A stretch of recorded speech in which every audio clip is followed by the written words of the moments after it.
The souls are like recruited soldiers. Those souls that used to get along before they came into this world, they naturally find themselves inclining towards one another in this dunya as well.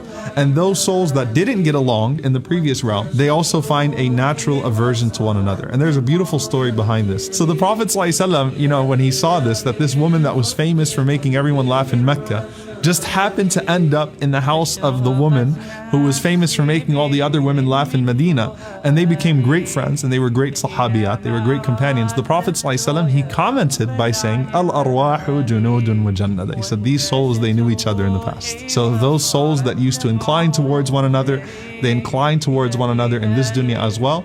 And those souls that felt an aversion to one another, they still feel an aversion to one another as well. And that's why sometimes, subhanAllah, you meet someone for the first time and you're like, I feel like I've met you before, and you naturally have an affinity towards that person. You just naturally feel like you've known each other your entire lives.